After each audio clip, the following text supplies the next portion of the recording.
নমস্কাৰ, এই মুহূৰ্তত আহি পৰিছে অসমৰ লগতে ভাৰতৰ বিভিন্ন প্ৰান্তৰ পৰা কেইবাটাও গুৰুত্বপূৰ্ণ খবৰ।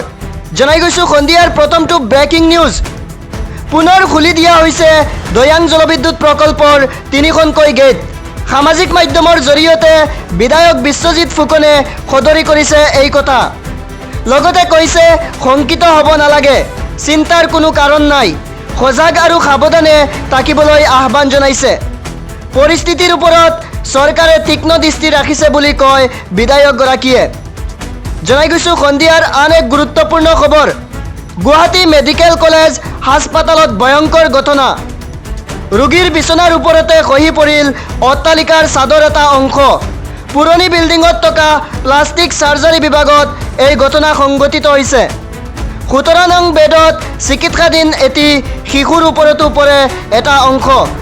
লগে লগে কোঠাটোৰ পৰা স্থানান্তৰ কৰা হয় আটাইকেইজন ৰোগীক। পৰৱৰ্তী খবৰ, বান বিভীষিকাৰ মাজতে কিছুমান অসাধু ব্যৱসায়ীৰ বিৰুদ্ধে এইবাৰ গৰজি উঠিছে শৃংখল চলিহা। নীতি বহিৰ্ভূতভাৱে অত্যাৱশ্যকীয় সামগ্ৰীৰ মূল্য বৃদ্ধি কৰা একাংশ অসাধু ব্যৱসায়ীক শীঘ্ৰেই গ্ৰেপ্তাৰ কৰাৰ দাবী উত্থাপন কৰিছে শৃংখল চলিহাই। আলু, পিঁয়াজ, পানীৰ বটল আৰু মমবাতিৰো দাম বৃদ্ধি কৰিছে বুলি চলিহাই কৈছে। জনাই গৈছোঁ আন এক গুৰুত্বপূৰ্ণ খবৰ।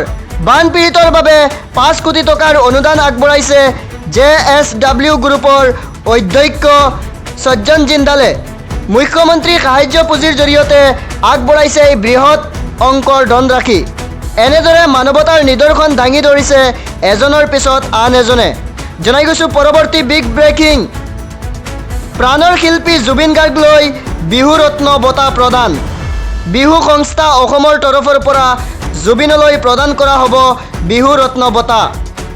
গুৱাহাটীত সংবাদমেলযোগে ঘোষণা বিহু শিল্পী সংস্থাৰ। এই মুহূৰ্তত জনাই গৈছোঁ সন্ধিয়াৰ আন এক বিগ ব্ৰেকিং নিউজ। ভূপালৰ কৃষকৰ প্ৰতিবাদে বৰি দিছে দ্বিতীয়টো দিনত। আজি মুখ্যমন্ত্ৰীৰ বাসগৃহত ঘেৰাও কৰিছে প্ৰতিবাদী কৃষকৰ দলে। প্ৰতিবাদী কৃষকৰ ঘোষণাৰ পাছতে মুখ্যমন্ত্ৰীৰ বাসগৃহত বৃদ্ধি কৰা হৈছে কটকটীয়া নিৰাপত্তা ব্যৱস্থা। প্ৰতিবাদৰ প্ৰতি লক্ষ্য ৰাখি দিনটোৰ বাবে ভূপালৰ চৰকাৰী বেচৰকাৰী সকলো শিক্ষানুষ্ঠান বন্ধৰ নিৰ্দেশনা জাৰি কৰিছে জিলা প্ৰশাসনে।